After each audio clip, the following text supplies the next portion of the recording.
La coalition anti-djihadiste menée par les États sunnites ne quittera pas la Syrie et l'Irak tant que les pourparlers sous l'égide de l'ONU à Genève n'auront pas progressé, a prévenu lundi le ministre américain de la Défense Jim Mattis. Nous n'allons pas partir tout de suite, a déclaré M. Mattis à un groupe de journalistes. Les forces de la coalition attendront que le processus de Genève ait progressé.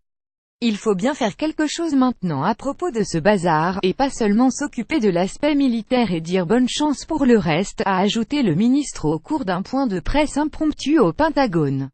Monsieur Mattis, qui est un ancien général des marines, a rappelé que l'objectif de la coalition internationale en Syrie et en Irak avait toujours été de combattre le groupe État islamique et de trouver une issue diplomatique à la guerre civile en Syrie.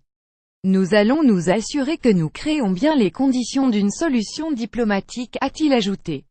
La guerre contre les sera gagnée quand les locaux pourront s'en charger eux-mêmes. Dans un communiqué conjoint publié samedi, le président américain Donald Trump et son homologue russe Vladimir Poutine ont convenu qu'il n'y a pas de solution militaire possible à la guerre en Syrie.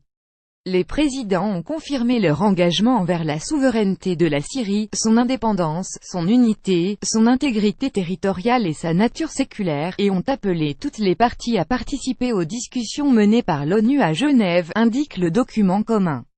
Un nouveau cycle de pourparlers sur la Syrie se tiendra à partir du 28 novembre à Genève sous l'égide de l'ONU, a annoncé jeudi l'émissaire des Nations Unies pour la Syrie, Staffan de Mistura.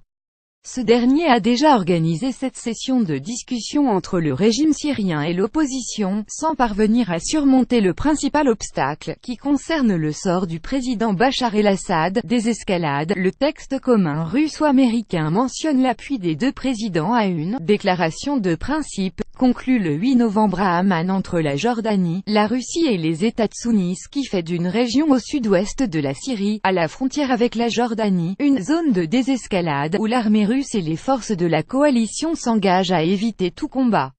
Une trêve dans cette zone est observée depuis juillet, et selon un haut responsable du département d'État, le document approuvé à Amman et approuvé par les présidents Trump et Poutine prévoit l'engagement des parties à éliminer la présence de troupes étrangères de cette zone. Cela inclut les forces iraniennes et les groupes armés soutenus par l'Iran comme le Hezbollah, a précisé samedi ce haut responsable sous le couvert de l'anonymat. Les Russes sont d'accord pour travailler avec le régime syrien pour obtenir le retrait des forces soutenues par l'Iran jusqu'à une certaine distance des territoires tenus par l'opposition ainsi que des limites du Golan côté jordanien, a-t-il ajouté. Interrogé sur la présence de forces iraniennes dans cette zone, M. Mattis a refusé de s'exprimer.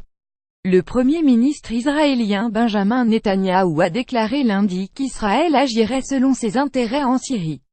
J'ai dit clairement à nos amis, à commencer par nos amis à Washington mais aussi à nos amis à Moscou, qu'Israël agirait en Syrie, compris dans le sud de la Syrie en fonction de sa lecture de la situation et de ses exigences de sécurité, a déclaré M. Netanyahou à des membres de son parti, selon un communiqué de ce dernier, NXP-AFP.